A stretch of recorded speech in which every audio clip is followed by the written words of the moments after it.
Welcome to a new series of Trackside. Coming up, 670 brake horsepower supercars as Brands Hatch hosts round one of the Ferrari Challenge UK. And a look at former F1 racer Romain Grosjean's new project, a virtual racing series with an environmental message, the World EX Championship. But first, behind the scenes with downhill mountain bike world champion Steve Peat as he prepares for his motor racing debut.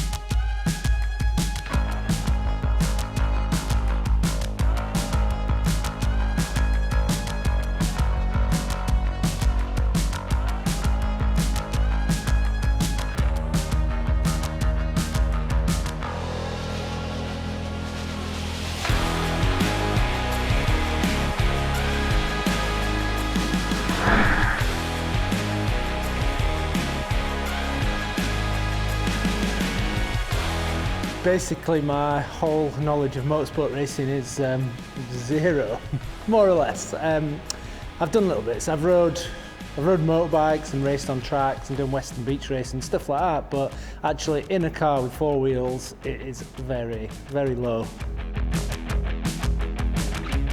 Fortunately for me, I've been going fast all my life. I've been racing downhill mountain bikes, so hopefully I don't feel too out of place in this car. The main aim of today is to get me comfortable in the car and get me in the car, just checking everything out, looking, getting in and out. I've heard that the pit stops are a pretty crucial part of the race. And we're going to go out on track and do a bit of drifting on the wet track, which I really like the sound of that. And then they're going to take me on the dry track and just sort of get me used to. And I think it's actually a little ploy for them to see how good I am in a car, really. Wet track was super fun. Hard to get your head around at first. There was quite a few donuts and spin outs. Once the car actually goes sideways, you've got to know what to do to be able to save it, to bring it back straight, and realise what the throttle's doing. You can actually steer the car using the throttle. Once I got the feeling for it and was a lot smoother on the throttle and just little bits of steering in there, it was such an awesome feeling to have the back end out and be able to do like laps of that. Really cool.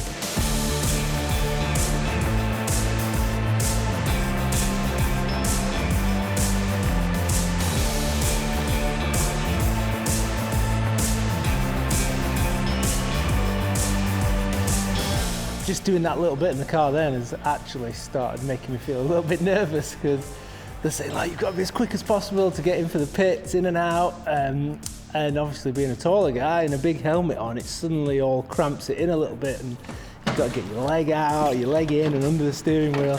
It's all those fractions of a second. He's piling the pressure on me to make sure I get it right.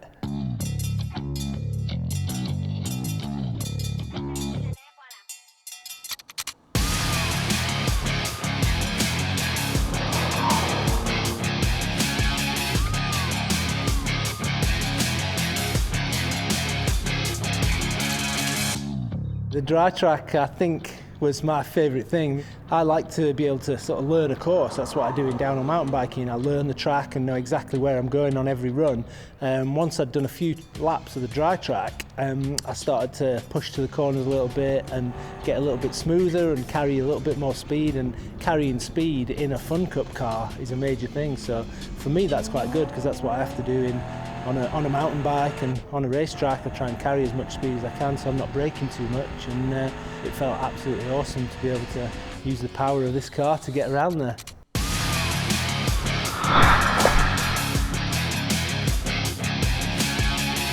Just being able to come here today and get used to driving the car with that and talk to Ellis about it, they've kind of reassured me that I'll be okay next week at Donington.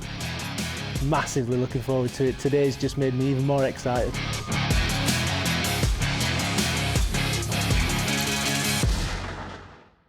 And you can find out how Steve's race debut went with highlights from round 1 of the Fun Cup Endurance Championship next week. But now it's time for some virtual motorsport, the World EX Championship.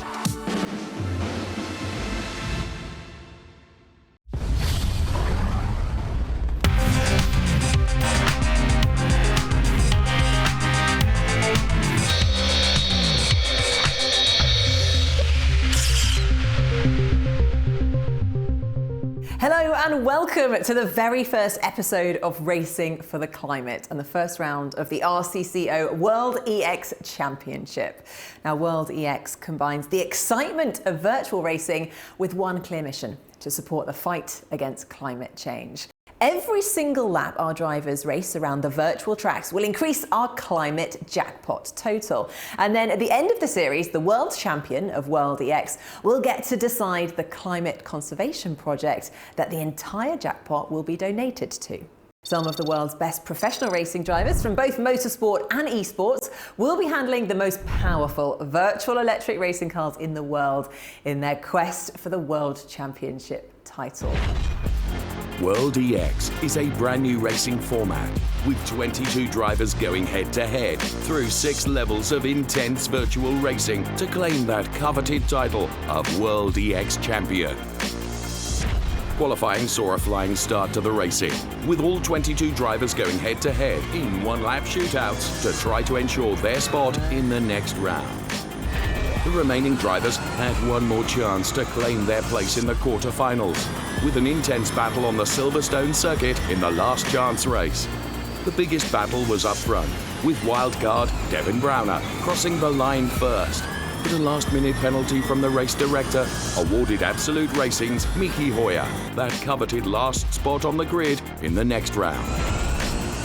Level 3, the quarter-finals, saw a flying race for Alain Terzic, allowing him to claim the checkered flag ahead of his esports rivals.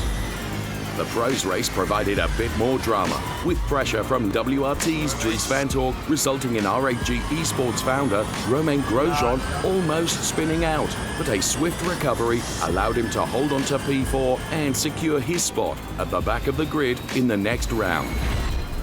Level 4 saw Romain Grosjean and Nianco Esports' Thomas Schmidt's luck run out when they were denied the opportunity to move on to the next round. At the front of the pack, Sorensen made a move on the last corner to cross the finish line first, with wildcard Jurnej Simoncic and esports team WRT's Dries van Tork close behind him, securing their positions on the final grid. The final saw the last 6 drivers scramble at the first corner, allowing Sorensen and wildcard Simoncic to move through the pack to put the pressure on Alain Terzic to eventually gain the top spots and ultimately their places in the Super Final. The Super Final proved to be an intense one-lap head-to-head between professional driver Lasse Sorensen and wildcard entry professional sim racer Jurnej Simoncic. Sorensen kept his cool and refused to bow to the pressure from Simoncic in a well-matched competition. Congrats. Good start. Almost had you in turn 3, but you recovered. Nice one. There you have it, 22 drivers down to 1. The winner of the first World EX Championship round, Lasse Sorensen from TK9 eSpeed.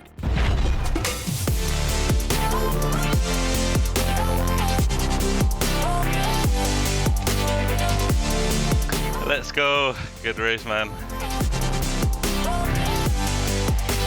Thank you very much. Super excited for being the first winner here.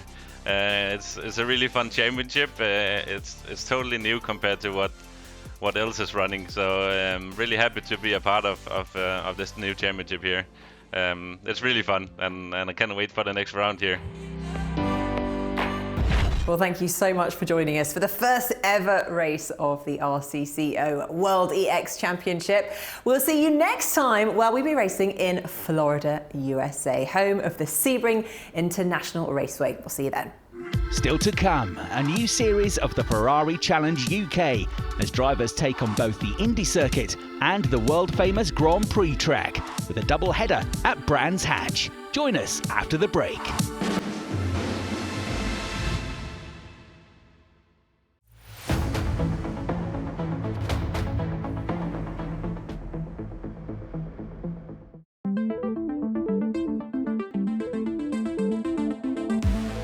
new season of the Ferrari Challenge UK took the drivers to Brands Hatch, the first of 5 race weekends in an expanded 2021 calendar. Not only would drivers be taking on the short but challenging Indy circuit, but on day 2 of the event, they would also get the chance to race on the iconic Grand Prix circuit. With a grid of turbocharged 670 brake horsepower Ferrari 488s, the Ferrari Challenge UK once again features 2 categories. Depending on age and experience, drivers can either contest the Trofeo Pirelli or the Copa Shell. Everyone shares the racetrack, but entrants in each category compete for separate trophies and points. There's no doubt that the driver to beat in Trofeo Pirelli is reigning champion Lucky Kerr, who won every single round of the 2020 campaign. Out to take his crown this year will be returning frontrunners like Paul Hogarth and H. Sickens. But there are also some new challengers, like John Dillon. With 10 years' experience of racing Ferraris, Dillon was a frontrunner in last year's Ferrari Challenge Europe. A driver well placed then to assess the improvements to the 488 thanks to the addition of a new Evo kit, which further boosts the car's overall performance, handling and downforce. It's a very good car. Obviously it got upgraded, which obviously makes it a lot faster. You can carry more speed into the corners, the braking's better. And I think generally, yeah, it's a very good car. Ferrari just, every time they bring out a car or upgrade it, it's totally a different experience, and it's just totally awesome. What stands out is the BHP. It's such a fast car, and on this circuit we're not really feeling it because it's very short, the Indy circuit, but tomorrow we will feel it. Changeable weather was forecast for the season opener, and following a damp practice session, the track had dried up in time for qualifying. Early in the session, Sickens posted a time of 47.663 seconds. The lap would remain unbeaten, enabling the Dutchman to claim his second championship pole position. Joining him on the front row for race 1 was Kerr, just 1/10 of a second slower, and Dillon qualified 3rd on his Ferrari Challenge UK debut. Meanwhile, class pole in Copa Shell went to Graham DeZiel, the Jerseyman having won the category in each of the 4 races he'd contested last season. His nearest rivals in the session were Paul Simerson, back for a 3rd year in the championship, and Paul Rogers, who continues to make great progress following his maiden season of competition in 2020. There was also an impressive turn from Andy Stocco, a complete newcomer to motorsport. He qualified 5th overall at his first attempt. So what was the plan for his race debut? Everyone says, settle in, take it steady, get warmth in the tyres, but the truth is, as soon as you go, everyone goes, right? And I think for me, it's about getting through, the first 4 or 5 laps and settling in a bit, and not, it's where the experienced guys, it's really comfortable for them, but for us guys who've just started, I think it'll be a bit daunting. So yeah, first lap, first corner, super steady, and then try and make gains after that is the plan. Saturday afternoon and the cars were on the grid, ready for the first race of the season. But just as they all arrived on Pirelli slick tyres, down came the rain. A delayed start allowed drivers to switch to wet tyres, and there was a sense of both urgency and tension, particularly among the newcomers on the grid. With the appropriate tyres now on, the action got underway. Nearest the camera, Kerr was mounting a challenge on pole sitter Sickens as he tried to squeeze around the outside. But Sickens was having none of it and managed to hold the lead on the exit to the corner. Kerr was then immediately under threat from Dillon on the run-up Halewood Hill, the pair running side by side for second into Druids. Dillon had the inside, but Kerr was digging in, knowing that he could get the better line for the left-hander at Graham Hill Bend. This he did. But as the gap opened up, Dillon threw his Ferrari back down the inside, nosing in front, but still being made to work hard by the champion. Eventually, after half a lap of running together, Dillon went through. Outstanding driving from both parties. Through clearways for the first time, and Dillon understeered slightly, inviting Kerr to close back in. But then Dillon got better traction and eased clear. So at the end of lap 1, it was Sickens, Dillon and Kerr filling the top 3 places, with Paul Hogarth holding on to 4th place in the bright yellow and black 488, backed by Stratstone Manchester. Next up, the blue 77 machine of Copa Shell leader Paul Simerson, who had moved ahead of Graham DeZiel. Running in 5th and 6th, the pair ran nose to tail up Halewood Hill, windscreen wipers now in full swing as the rain worsened. Desil was also having to cope with the spray coming from the back of Simonson's Ferrari.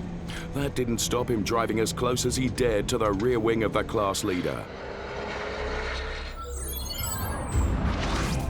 Simonson had taken the Copa-Shell lead thanks to an excellent start, which had seen him pass both Stoko and Desil on the run into Paddock Hill Bend. Onto lap 4, and Sikkens had extended his advantage to just over 2 seconds, but life was nowhere near as comfortable for Copa-Shell leader Simonson, now under serious pressure from Desil on the run-up to Druids. Desil got his foot in the door, and with Simonson forced to stay wide, they exchanged the class lead. But there was about to be a respite from the action. With the rain now coming down hard and several drivers having moments of McLaren, the race was slowed under the safety car.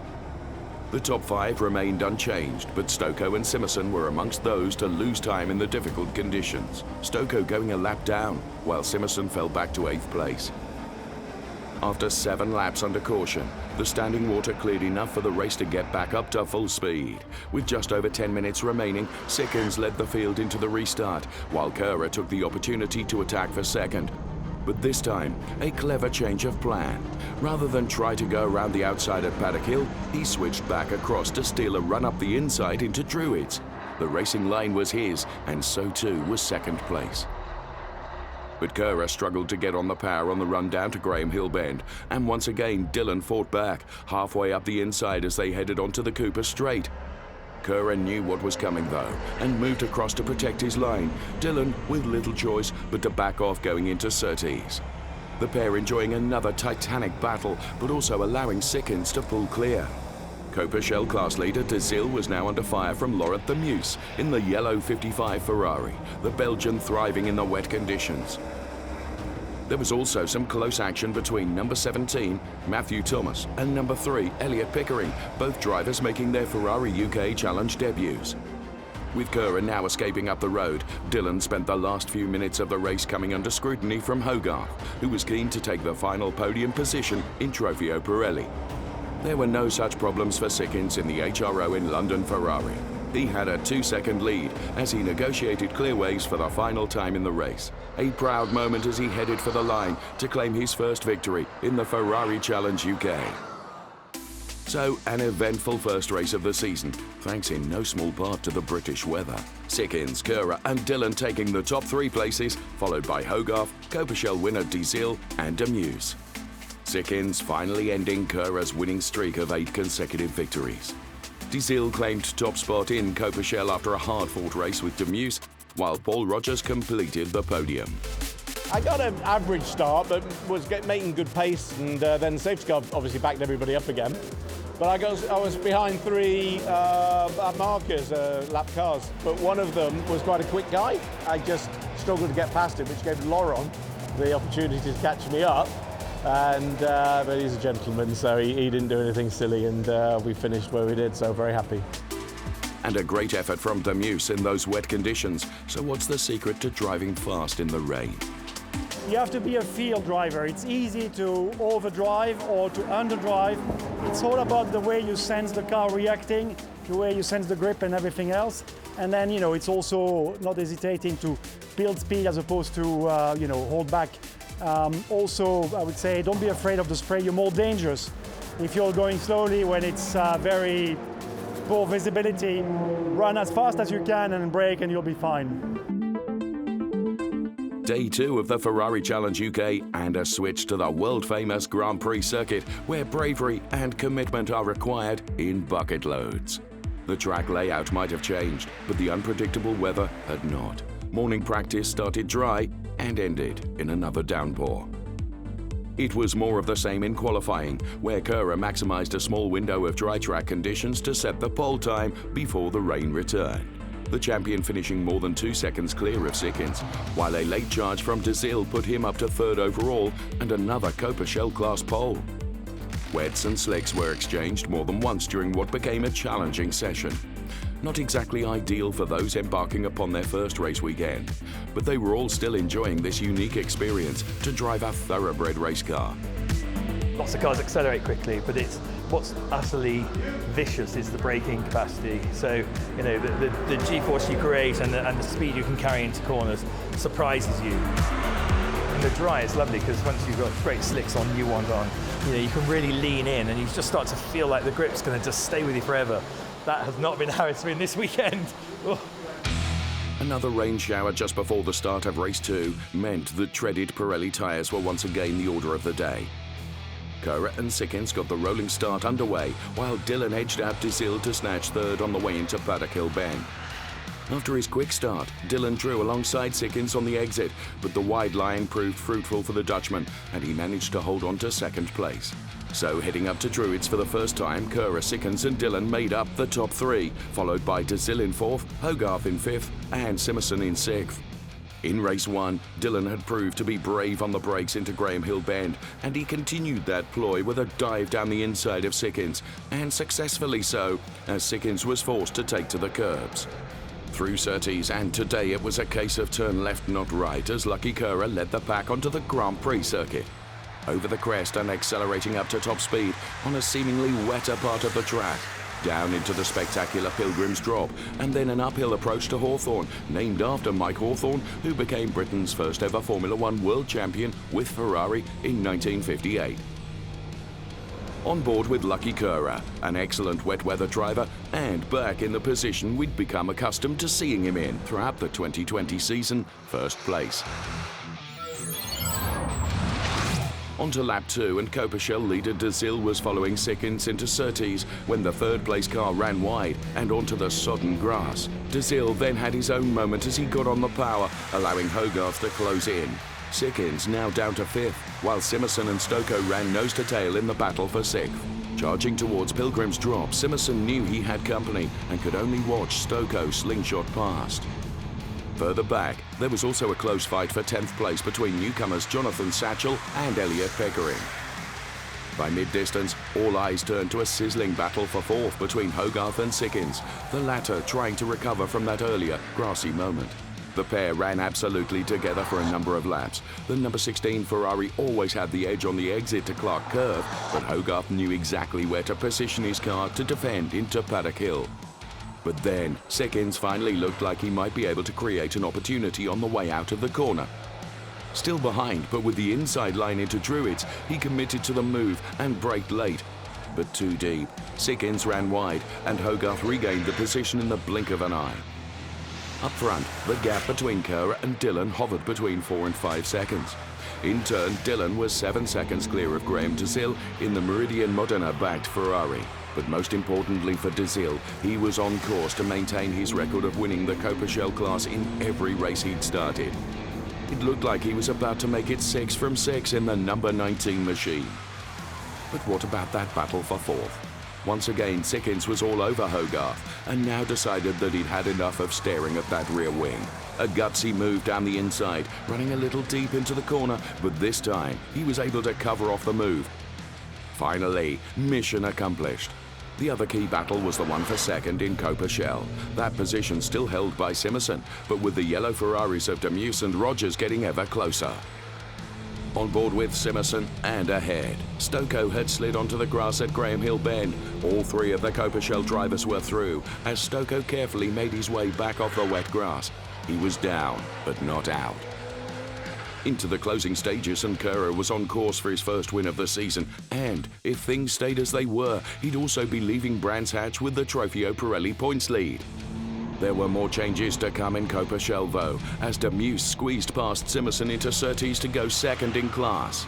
And they were both being caught by Stoko, who had only taken a few laps to recover from his half-spin at Graham Hill Bend. By the time they headed back to Clearways, Stoko was back up to 7th, leaving Simerson to fend off Rogers for the remaining place on the Copershell podium.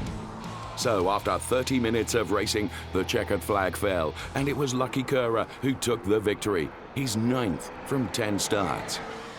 Here's confirmation of the results, with Copershell winner Desil in 3rd, just ahead of Sickens in 4th, with Hogarth 5th, and Demuse completing the top 6. It was tricky conditions. I was a lot more focused today, and I'd planned just to get in front, keep my head down and keep it consistent, which I managed to do. And another outstanding weekend in Coppershell from Graham DeSille. 2 wins out of 2 and the championship lead ahead of the next instalment of the Ferrari Challenge UK, which will come from Donington Park.